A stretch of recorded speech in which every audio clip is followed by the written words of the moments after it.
Salams from the People's Dispatch studios in New Delhi. I'm Siddhant Ani and you're watching Daily Debrief, where we try to take you beyond the headlines on some of the most important global news stories.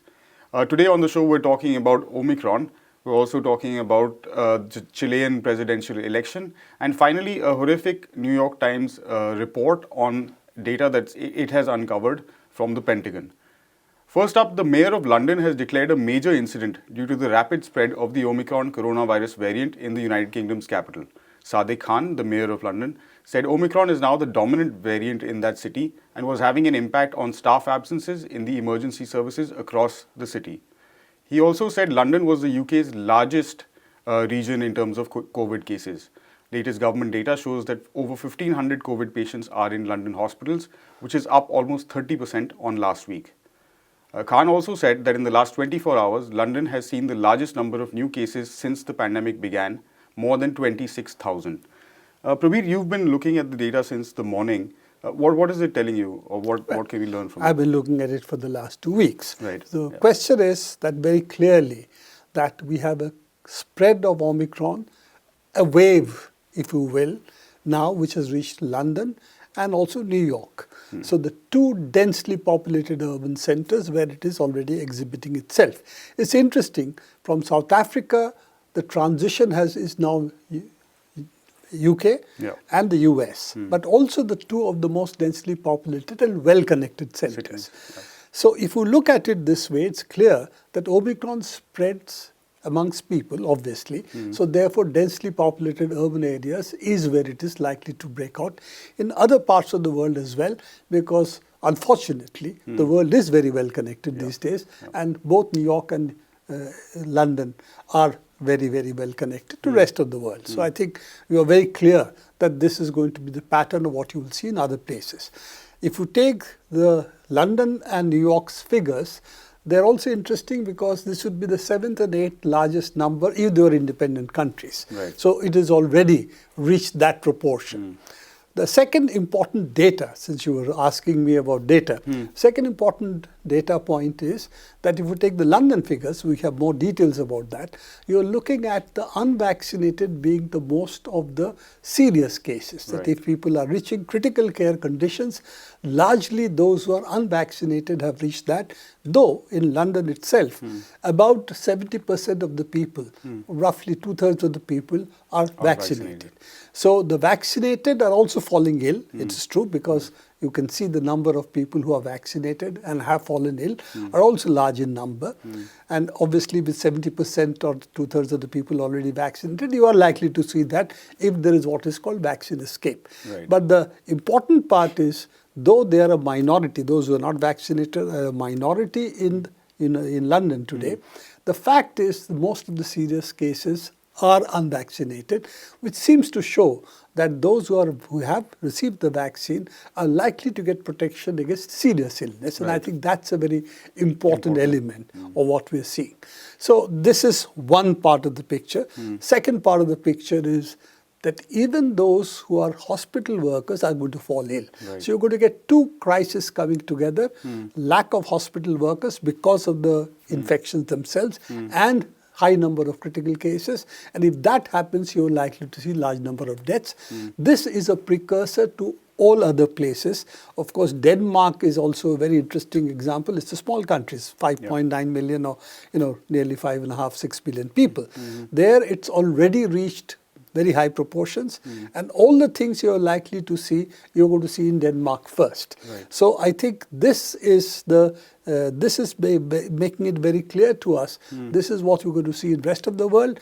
Much worse in those parts of the world where the vaccine numbers are much smaller, because there the corresponding pressure on the hospitals will be greater, and the collapse of the hospitals. In Africa, large parts of the hospital staff have not been vaccinated as yet. Forget about the general population. So you're going to see simultaneously the collapse of the hospitals.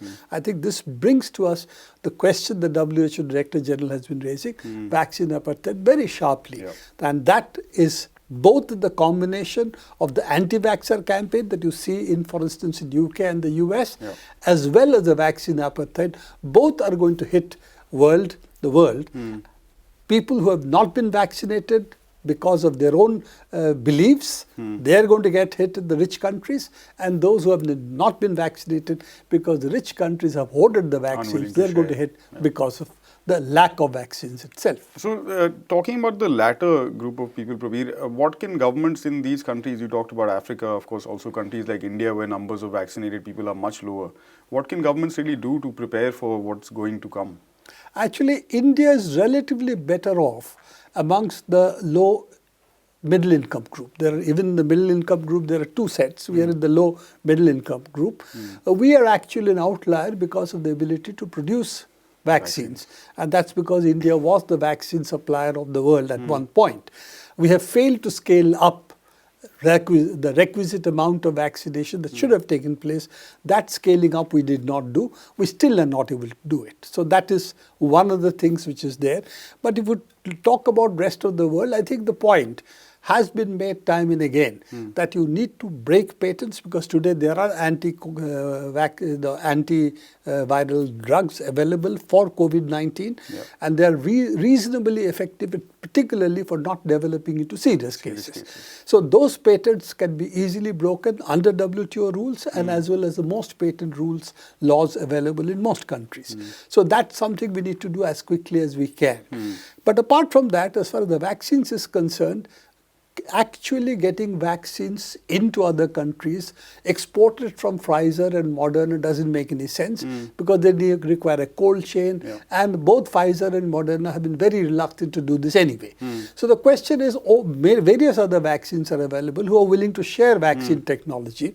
India claims it's ready to share vaccine technology. We don't know how far that will go. But nevertheless, for instance, the Chinese and the Russians, as well as the Cubans, who have developed a very successful set of successful vaccines, actually are willing to share their vaccine technology with others.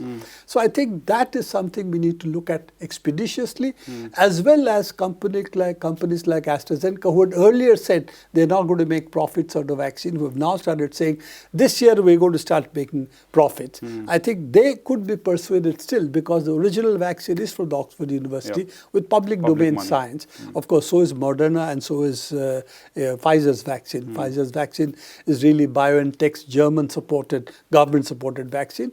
Those can certainly be brought into public domain and made available widely.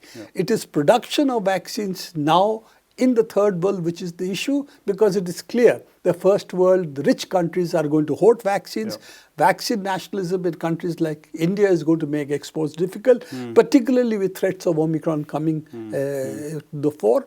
So what is necessary is to disseminate vaccine technology much more widely, and particularly the Covaxin kind of vaccines, which is really inactivated virus, that's easy to share, though the scaling up is more difficult. But even AstraZeneca kind of vaccines, which is adenovirus vector-based vaccines, which also the Gamaleya vaccine is in Russia, those vaccines are easy to share widely. And therefore, that is the platforms, those are the platforms which need to be shared with countries, including Africa, where there is vaccine capability. We shouldn't think there is no vaccine capability in Africa. There is. So I think that's what needs to be done, instead of doing what we are doing. Oh, there are only two vaccines which are good, Moderna and BioNTech Pfizer, and that's how is that to be made available at $20 a pop or $7 a pop, whatever you want to say. When it is low price, it becomes $6 to $7 a pop for vaccines which should cost not lower than half $1. Exactly. Thanks very much, Prabir, for that update, and we'll come back to you for more over the course of the week on how this variant is progressing. We're moving on now to Chile, where the presidential elections were concluded on Sunday, and where leftist Gabriel Boric has won the presidential runoff on Sunday. Boric's victory caps a major revival for the country's progressive left that has been on the rise since widespread protests engulfed the Andean nation 2 years ago.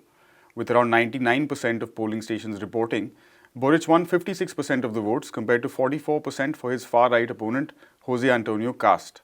The 35-year-old legislator and former student activist rose to prominence during anti-government protests in Chile.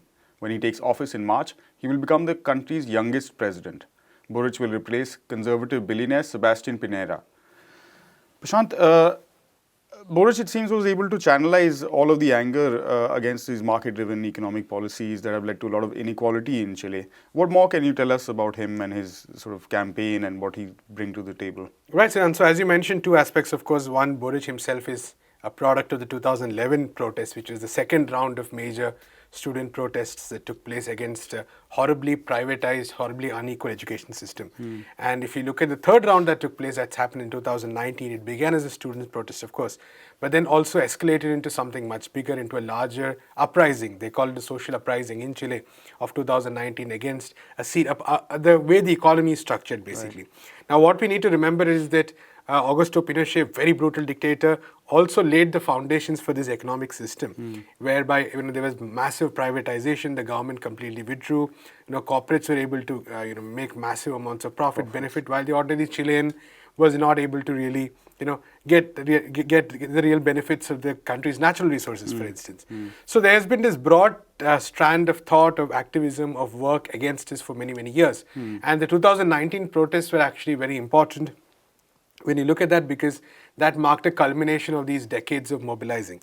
And it was a result of this 2019 protests, which were heavily repressed, by the way, that there was a decision to actually write a new constitution. There was a referendum, a new constitutional convention was set up, and that convention is conducting its work right now. So this process is a very important one to note, because what this constitutional convention seeks to do, at least what the majority in the constitutional convention wants to do, is to completely, reimagine how Chile would be government, how Chile, reimagine a system where the benefit would be for the people as a whole, rather than for a few, 1% or the 10% of the big corporations. Right. So that process is what we need to keep in mind when we look at this election.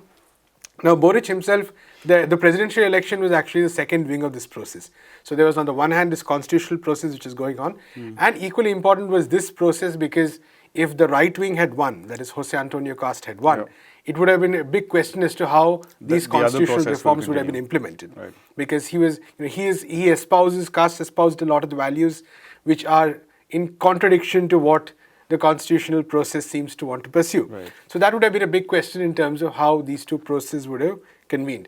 So Boric, on the other hand, has been a strong supporter of this process, of course. He's indicated his willingness, his eagerness, in fact, to start reinvesting in sectors such as health, in sectors such as pensions, which is horribly privatized in Chile, and actually it does not give benefit to the people at all. He's expressed his intention to sort of introduce progressive taxation, maybe even use corporate revenues more for the benefit of the country rather than corporates. Chile is one of the biggest corporate reserves in the world. So all this in mind, keeping all this in mind, it's a very important milestone in terms of how Chile is going to be governed. Now the big question, of course, is that will Boric receive the support he needs across the spectrum to actually enact some of these policies? Right. Parliament is a bit split right now, and we've also seen in a country like Peru, for instance, where a similar candidate, Pedro Castillo, took over. There's been a consistent policy by the right wing to block any attempt at governing. Right. So will Boric face something on these lines is actually a big question. So that's one very important question. The second aspect, of course, is that he needs to continue receiving support from the people, and he also has to respond to the demands of the people. Absolutely. So that he does not end up taking a middle path where none of the demands, the radical demands, are met. The New York Times has access to a trove of classified Pentagon documents that contain some pretty horrific details of America's air war in West Asia since 2014. I'll now read a bit from the piece. I quote, "Shortly before 3 a.m. on July 19, 2016, American Special Operations Forces bombed what they believe were 3 ISIS staging areas on the outskirts of Tokhar, a riverside hamlet in northern Syria. They reportedly killed 85 fighters. In fact, they hit houses far from the front line where farmers, their families and other local people sought nighttime sanctuary from bombing and gunfire. More than 120 villagers were killed. In early 2017 in Iraq, an American warplane struck a dark-colored vehicle, believed to be a car bomb, stopped at an intersection in the Wadi Hajar neighborhood of West Mosul. Actually, the car had been bearing not a bomb, but a man named Majid Mahmoud Ahmad, his wife and their 2 children, who were fleeing the fighting nearby. They and 3 other civilians were killed.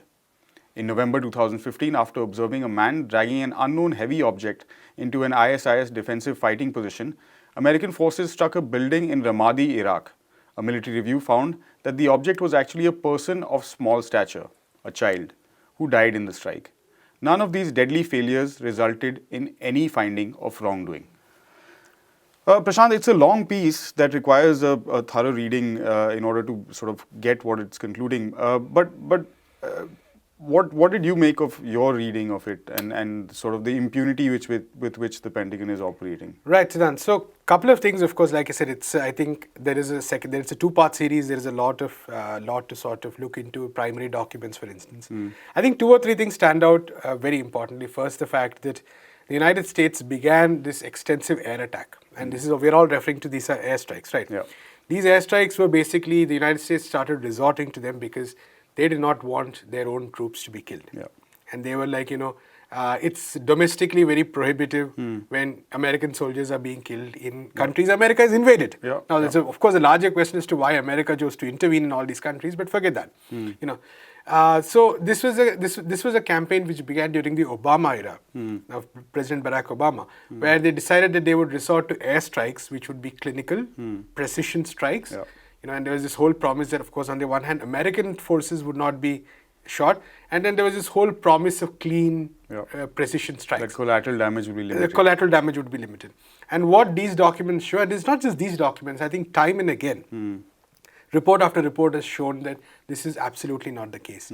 That there is one faulty intelligence, there is faulty analysis, there is absolutely no proper procedure to really find out if the targets are actually civilians or if they're terrorists, so called, as the Americans claim. Now we need to remember, of course, that earlier this year, a person called Daniel Hale was convicted for 45 months in jail.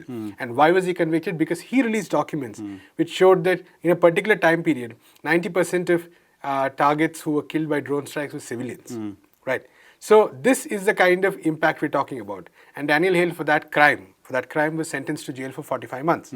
Now, what these documents show is that this is a much more pervasive problem. Yeah. And the official figures show that around 1,200 plus people have been killed in Iraq and Syria, another 188 civilians killed in Afghanistan. Now, many of them children. Yeah, and it is very clear that these numbers are massively undercounted. Because even look at say some of these reports, some of the stories you talked about, show that in each instance the Americans were convinced that this was a terrorist. Yeah. And then later it turns out that these were civilians. And what also happens apparently after that is that there is very poor follow-up, almost very few cases of compensation, and more importantly, no accountability at all. Yeah. Right, so that's one of the most dangerous things that we see. That on the one hand, there is massive, horrible human rights violations taking place, war crimes, and on the other hand, there is hardly any investigation at all.